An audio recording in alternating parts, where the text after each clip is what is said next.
wake up any liberal, or don't even wake them up, just walk up and say, you're opposed, aren't you, to religious fundamentalism? Of course I am. It's, you know, one of the most okay things a liberal can say. Well, Mother Teresa of Calcutta was a fanatical fundamentalist. I mean, she took the most extreme line, a line far more extreme than her own church, on all matters of economics, of morality, of politics, of authority, and so on. Proselytizing among helpless people who were unable, you know, trying to bribe them with handfuls of rice into converting. Praising the Duvalier family because it was stood up for the Catholic interest in Haiti. Fawning on Nancy Reagan, Charles Keating of the Lincoln Savings.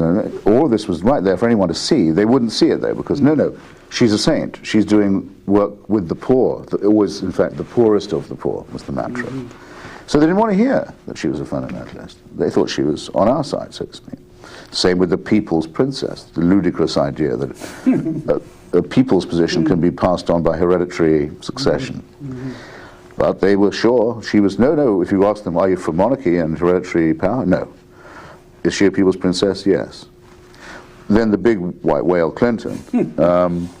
What about someone who is, you know, war criminal, a taker of bribes from foreign dictatorships, almost certainly a rapist, plausibly accused anyway by 3 believable women of rape, executed a black man who was so mentally retarded that he was unable to plead or to understand the charges against him. You're against all that, right, but you're for it when it's someone who you think is a New Democrat. Well, again, you know, I sometimes think all my birthdays have come at once, everyone's making it too easy for me. But all these targets were left alone. And unguarded.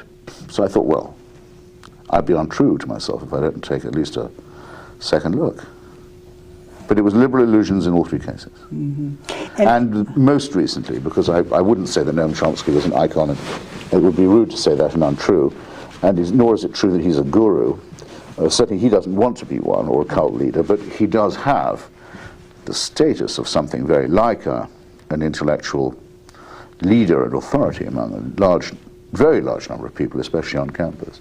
I did think it was necessary to have a fight with him about the insinuation, no, actually sometimes the assertion, that the inhabitants of the United States of America were morally equivalent to the membership of the Al-Qaeda organization. So that was probably the bitterest of them all. And lost me the most friends.